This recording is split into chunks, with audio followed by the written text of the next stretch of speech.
ప్రధానంగా కూడా చాలా బాధాకరమైన విషయం ఏంటంటే జిట్టా బాలకృష్ణారెడ్డి గారు వారి అకాల మరణం తెలంగాణ రాష్ట్రానికి చాలా బాధాకరమైన విషయం. తెలంగాణ ఉద్యమకారుడు, మామూలు ఉద్యమకారుడు కాదు, ఏకంగా తన భవిష్యత్తును తాకట్టు పెట్టిన ఒక మహోన్నతమైన వ్యక్తి.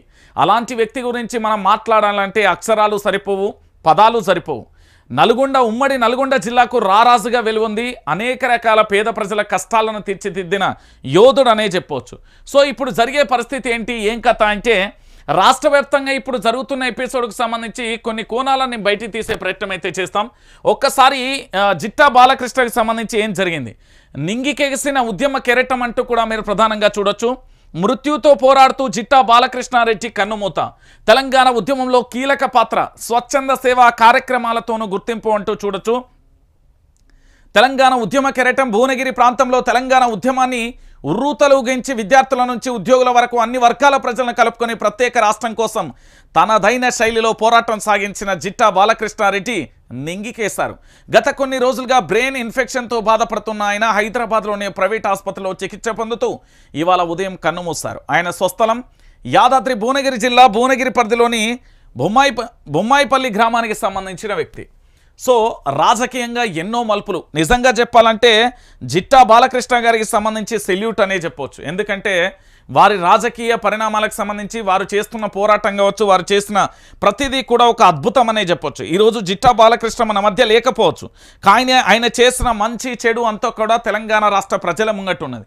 ఏమున్నదంటే ఒకసారి చూడండి, రాజకీయంగా ఎన్ని మలుపులు తిరిగిందంటే జిట్టా బాలకృష్ణారెడ్డి కేసీఆర్కు అత్యంత సన్నిహితుడిగా ఉండి తెలంగాణ ఉద్యమంలో కీలకంగా పనిచేశారు. అయితే 2009లో ఎన్నికలలో పొత్తులో భాగంగా భువనగిరి టికెట్ టీడీపీకి కేటాయించగా స్వతంత్ర అభ్యర్థిగా పోటీ చేసిన జిట్టా 2వ స్థానంలో నిలిచారు. తర్వాత కాంగ్రెస్ పార్టీలో చేరిన ఆయన వైఎస్ మరణంతో ఆ పార్టీకి సైతం దూరమయ్యారు. 2014లో భువనగిరి అసెంబ్లీకి ఇండిపెండెంట్గా పోటీ చేసి 2వ స్థానంతో సరిపెట్టుకున్నారు. ఆ తర్వాత యువ తెలంగాణ పార్టీని స్థాపించారు. 2018లో బీజేపీ బలపరిచిన అభ్యర్థిగా భువనగిరి నుంచి పోటీ చేసినప్పటికీ గెలుపు తీరాన్ని చేరలేకపోయారు. ఇక 2022లో బీజేపీలో చేరి తర్వాత పార్టీ నుంచి సస్పెన్షన్కు గురయ్యారు. గత అసెంబ్లీ ఎన్నికలకు ముందు కోమటిరెడ్డి సమక్షంలో కాంగ్రెస్లో చేరిన జిట్టా వెంటనే 2023 అక్టోబర్ 20న బీఆర్ఎస్ పార్టీలో చేరారు. ఇక శోకసంద్రంలో భువనగిరి అంటూ కూడా చూడొచ్చు. జిట్టా మరణ వార్తతో భువనగిరి శోకసంద్రంగా మారింది. ఆలేరు ఉమ్మడి నల్గొండ ప్రజలు తెలంగాణ ఉద్యమకారులను తీవ్రంగా కూడా దిగ్భ్రాంతికి గురి చేసింది. ఉద్యమం మొదలైన నాటి నుంచి భువనగిరి కోటకు లైట్లు వేయడం, ప్రభుత్వ జూనియర్ కళాశాల విద్యార్థులకు మధ్యాహ్న భోజనం పెట్టడం, అనేక ఫ్లోరైడ్ బాధిత గ్రామాలలో వాటర్ ప్లాంట్ల ఏర్పాటు చేయడం, తాగునీరు కాలువల కోసం పోరాటం చేయడం, ఇలా అనేక అంశాలలో కూడా జిట్టా ప్రజల కోసం తప్పించారు. ప్రముఖుల దిగ్భ్రాంతి, జిట్టా బాలకృష్ణారెడ్డి అకాల మరణం పట్ల తెలంగాణ రాష్ట్ర ముఖ్యమంత్రి రేవంత్ రెడ్డి, డిప్యూటీ సీఎం బట్టి విక్రమార్క, బీఆర్ఎస్ అధినేత కేసీఆర్ తీవ్ర దిగ్భ్రాంతిని వ్యక్తం చేశారు. యువతను ఐక్యం చేసి తెలంగాణ ఉద్యమంలో కీలక పాత్ర పోషించి తనకంటూ ప్రత్యేక గుర్తింపు తెచ్చుకున్న నాయకుడు జిట్టా అని గుర్తు చేశారు. ఆయన కుటుంబ సభ్యులకు ప్రగాఢ సానుభూతిని కూడా తెలియజేశారు.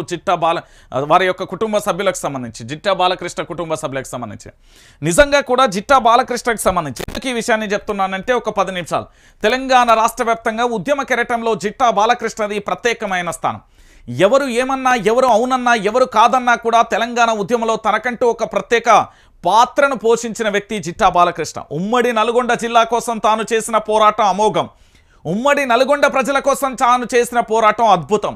ఎందుకంటే ఫ్లోరైడ్ బాధితుల కోసం వాటర్ ప్లాంట్లను ఏర్పాటు చేయడం కావచ్చు, అక్కడ తాగునీరు సాగునీరు కోసం ప్రాజెక్టుల కోసం పోరాటం చేయడం కావచ్చు, యువతను ఐక్యం చేయడంలో కావచ్చు అద్భుతమైన పాత్ర పోషించిన వ్యక్తి జిట్టా బాలకృష్ణ గారు.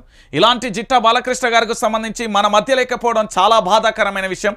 ఇది హృదయ విదారకమైన ఘటన. నిజంగా చెప్పాలంటే ఉద్యమకారుడు ఉంటే మరో 100లాది మంది ఉద్యమకారులను తయారు చేసే చరిత్ర ఉద్యమకారుడికి ఉంటుంది. మరి అలాంటి వ్యక్తి ఈరోజు మన మధ్య లేకపోవడం అనేది చాలా బాధాకరమైన విషయం. వైఆర్టీవీ తరపున, మా సిబ్బంది తరపున, వైఆర్టీవీ వ్యూవర్స్ తరపున కూడా జిట్టా బాలకృష్ణ రెడ్డి గారి కుటుంబ సభ్యులకు మా ప్రగాఢ సానుభూతి తెలియజేస్తున్నాం. మీరు ధైర్యంగా ఉండండి అమ్మా. తెలంగాణ సమాజం మొత్తం కూడా మీతో వెన్నంటి నడుస్తుంది.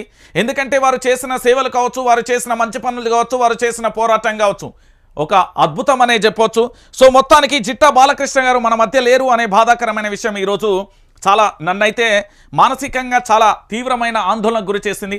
ఉదయాన్నే వార్త తెలవగానే మేము వెళ్ళడం జరిగింది. ఎందుకంటే పూర్తి స్థాయిలో కూడా జిట్టా బాలకృష్ణారెడ్డి గారికి మాకు ఉద్యమ సమయంకు సంబంధించిన బంధం ఉంది. ఆ ఉద్యమ బంధం తీవ్ర స్థాయిలో కూడా కలిసివేస్తున్న సందర్భం కూడా చాలా బాధాకరమైన విషయం. ఇలాంటి గొప్ప వ్యక్తిని కోల్పోవడం అనేది చాలా బాధాకరమైన విషయం. రైట్, ఇక మరో అంశం కూడా